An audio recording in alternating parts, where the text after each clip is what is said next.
Hello friends, देखिए आज हम लोग PYQ सीरीज में दूसरा वीडियो लेके आए हैं। ठीक है, पहला वीडियो में हम लोगों ने वेलोसिटी एंड एक्सेलरेशन पे क्वेश्चन देखा था जो प्रीवियस क्वेश्चन में आया है, प्रीवियस पेपर में आया है। आज हम लोग न्यूटन्स लॉज ऑफ मोशन करेंगे। देखो, न्यूटन्स लॉज ऑफ मोशन में हम लोग चाहे तो फ्रिक्शन भी ऐड कर सकते हैं, बट मैंने फ्रिक्शन को अलग वीडियो बनाया है। ठीक है, तो इसके बाद हम लोग डिस्कस करेंगे फ्रिक्शन। तो फ्रिक्शन वाले क्वेश्चन इसमें नहीं लेंगे क्योंकि जो हमने मैकेनिक्स का बुक लिखा है उसमें फ्रिक्शन का अलग चैप्टर रखा है। ठीक है, इसलिए मैं चाहता हूँ जैसे संवेदना वाली बुक में मैंने बुक लिखा है, जो चैप्टर्स मैंने वहाँ पर डिफाइन किया उसी चैप्टर के अकॉर्डिंग मैं वीडियो ही बनाऊँ। ठीक है, ओके, तो लेट्स डू दिस। एग्ज़ाम को बहुत कम समय बचा है तो जल्दी जल्दी करना है हम लोग को सारा चैप्टर। ठीक है, so we are running bit slow, तो इसको अभी आज करते हैं इसको, न्यूटन लॉज ऑफ मोशन। ठीक है, so before that let me introduce myself. I am Vishal Devarshi and I have been teaching at Trajectory Education since 2007, जब से वो कोचिंग इस्टेब्लिश हुआ है। ठीक है, तब से मैं पढ़ा रहा हूँ और उसके पहले भी मैं कहीं और पढ़ा रहा था। ठीक है, तो 20 years I have the experience. ठीक है, तो अगर आप रेगुलरली अपडेट चाहते हैं, you can join my YouTube channel, that is trajectory education, and you can also download the app T with the learning app. ठीक है, जिस पे आपको कॉन्स्टेंटली वीडियो अपडेटेड मिलेगा। ठीक है, and the courses also you can join them also. Okay, so let's start with this PYQ series, video number 2, that is Newton laws of motion. ठीक है, तो बहुत ज़्यादा क्वेश्चन देखिए न्यूटन लॉज ऑफ मोशन पर नहीं आता है। इम्पॉर्टेंट चैप्टर देखो इसमें मैकेनिक्स में सेंट्रल फोर्स है, रिजिड बॉडी डायनेमिक्स है और centre of mass and collision important chapter है। There are question from uniformly rotating frame also. ठीक है, तो Newton laws of motion basically 10+2 का टॉपिक हो जाता है, तो इस पर ज़्यादा क्वेश्चन नहीं पूछते हैं, तो एक दो क्वेश्चन ही रहेगा। बाकी फ्रिक्शन में कुछ क्वेश्चन हैं। ठीक है, तो उसको क्लब कर देंगे तो you can call it Newton laws of motion. Friction भी Newton laws of motion chapter में डाला जा सकता है। ठीक है, तो लेट्स सी दिस क्वेश्चन। ये क्वेश्चन देखो 2011 में आया है, ये क्वेश्चन 2011 में आया है। See what is the question? The rain drop falling vertically under gravity gathers moisture from atmosphere at a rate given by dm/dt equals to kt square। ये वेरिएबल मास सिस्टम का क्वेश्चन है। इसको चाहे तो हम लोग वेरिएबल मास सिस्टम में भी कर सकते थे, बट चलो यहाँ ले लिया है मैंने। A rain drop falling vertically under gravity gathers moisture from the atmosphere at a rate given by dm/dt equals to kt square, where m is the instantaneous mass and t is the time।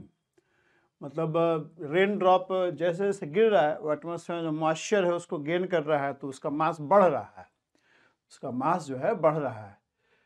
और मास किस तरीके से change हो रहा है उसका rate दे रखा है dm/dt equals to kt square.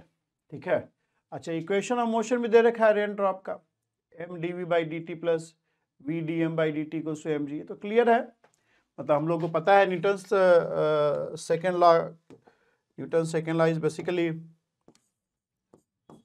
dp/dt equals to force.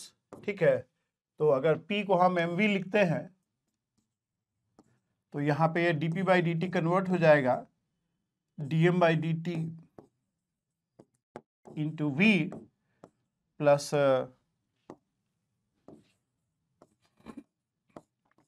और मॉइस्चर पे एनी टाइम जो फोर्स लग रहा है वो mg ही लग रहा है। तो अगर नहीं देता तब भी हम लोग ये जानते थे कि ये इक्वेशन फॉलो करेगा। ठीक है, और क्या बोल रहा है? If the drop start falling at t equal to 0 with 0 initial velocity, मतलब शुरू में जो वेलोसिटी था वो 0 था और उसके फिर वो अपने वेट के ड्यू टू वेट वो नीचे फॉल कर रहा है। ठीक है, और इनिशियल मास भी दे रखा है m0, 2 ग्राम इनिशियल मास है, और k जो है 12 ग्राम पर सेंटीमीटर क्यूब है, g इज 1000 सेंटीमीटर, मतलब CGS यूनिट फॉलो किया है। फिर बोल रहा है velocity of the drop after 1 second is, करते हैं। देखिए आपको dm/dt दे रखा है, dm/dt कितना है? kt square. ठीक है, तो mass as a function of time निकाल सकते हैं आप।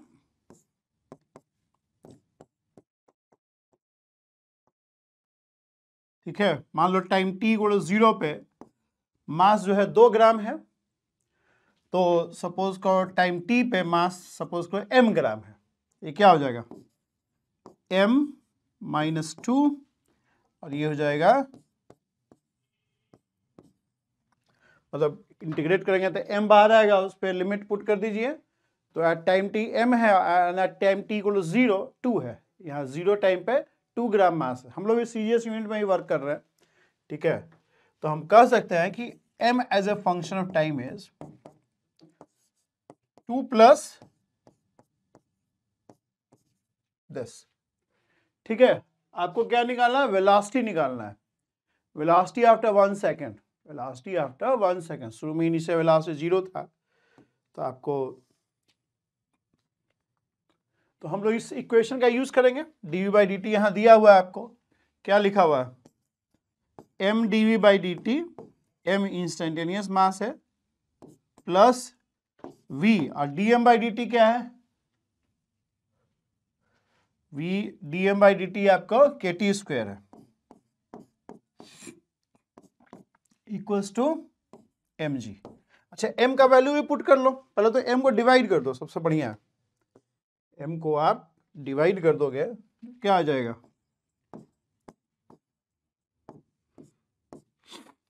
kt स्क्वायर, k का वैल्यू भी पुट कर लेते हैं, सीजीएस यूनिट में वर्क कर रहे हैं हम लोग।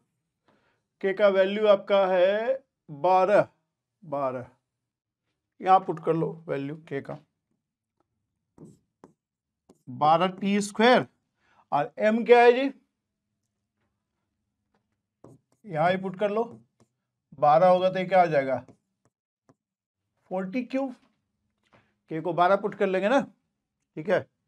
तो ये आ जाएगा अपॉन m करोगे तो m हो जाएगा 2 प्लस, m से डिवाइड कर रहे हैं बेसिकली, और g आपका 1000, 10 मीटर पर सेकेंड होता है, तो सेंटीमीटर में करेंगे तो 1000 मीटर पर सेंटीमीटर पर सेकेंड हो जाएगा, ठीक है। m से डिवाइड कर दिया हमने, m से डिवाइड कर दिया है।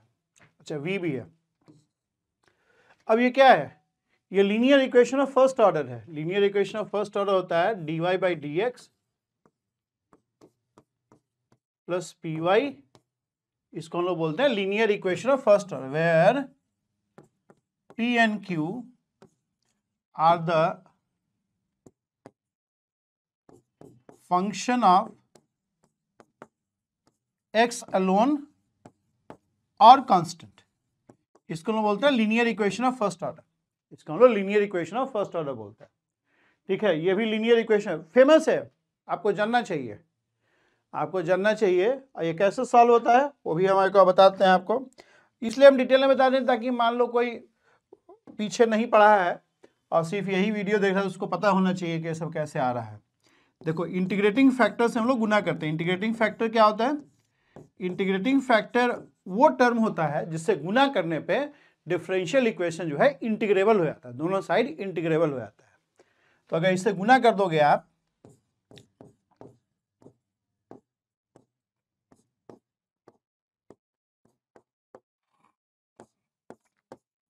इससे गुना कर दोगे ना,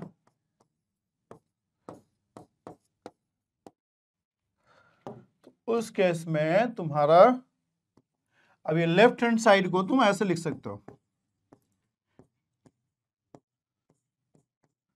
आप देख भी सकते हैं, इक्वल्स टू, अब सेपरेशन ऑफ वेरिएबल कर लेंगे, ये हो जाएगा, dx को उस साइड लेके जाओ और इंटीग्रेट कर लो दोनों तरफ,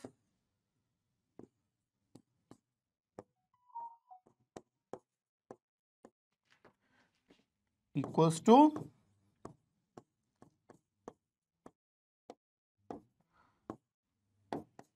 प्लस कांस्टेंट, ठीक है। तो इसका सॉल्यूशन क्या हो जाएगा, y इंटू, ये क्या है इंटीग्रेटिंग फैक्टर है, इसको if लिख देते हैं, equals to integral of q into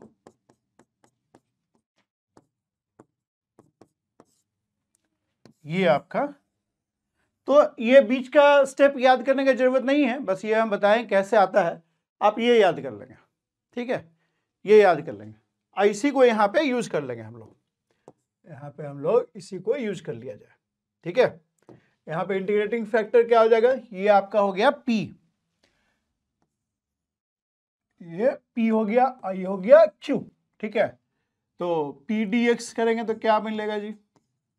P dx यहाँ पे नहीं है, यहाँ पे T है ना, इंडिपेंडेंट वेरिएबल T है, तो ये हो जाएगा 12t² अपॉन 2 प्लस, ठीक है, 2 से ये हो जाएगा 6t² 1 प्लस 2t³, ठीक है। अब नीचे वालों को मान लो हम लोग 1 प्लस 2t³ को z मान लें, तो क्या हो जाएगा? 6t² dt will be dz, ये हो जाएगा dz अपॉन z, मतलब log z, और z क्या है आपका? ये आ गया, ठीक है। तो इंटीग्रेटिंग फैक्टर क्या बन जाएगा तुम्हारा? इंटीग्रेटिंग फैक्टर हो जाएगा e to the power p dt, यानी e to the power log, और ये आप समझो एक चीज, e to the power log x is basically x, e to the power log x is x, ये सब याद रखिए, ठीक है। तो ये हो जाएगा 1 प्लस 2t³, 1 प्लस 2t³, ठीक है। हो ना रहा था, इसको मिटा देते हैं, यहीं पे लिखेंगे, ठीक है।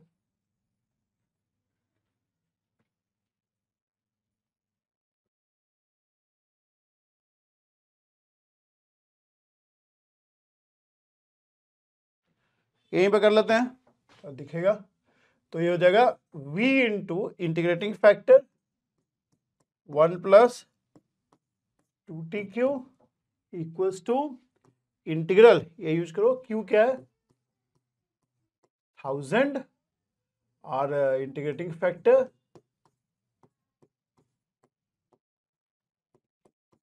प्लस सम कांस्टेंट, ये हो जाएगा आपका 1000, और इंटीग्रेशन कर लो, इंटीग्रेशन करोगे तो हो जाएगा t प्लस 2 इंटू,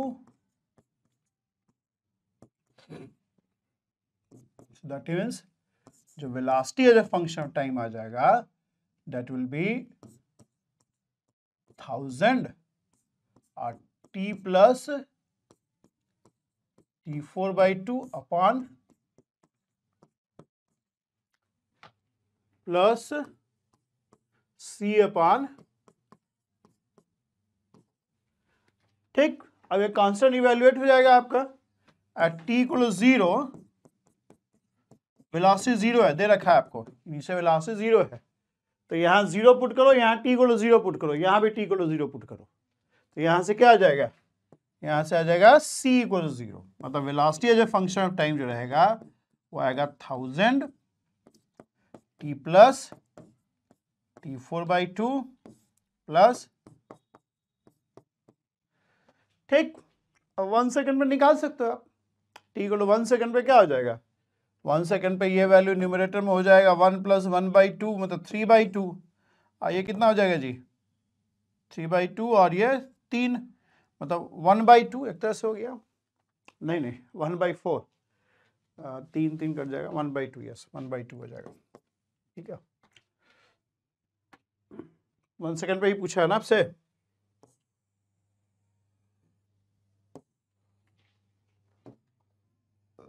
हाँ, शुरू में 2 ग्राम है और 1 सेकंड में पूछा है आपसे, ठीक है। तो t इक्वल 1 पुट कर दो इसमें,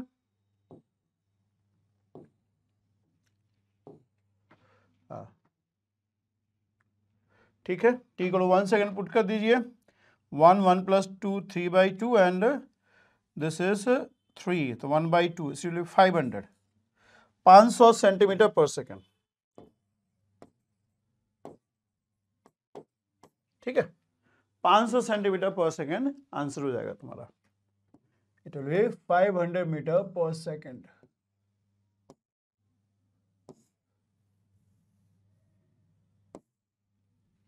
ठीक, ये आंसर आ जाएगा।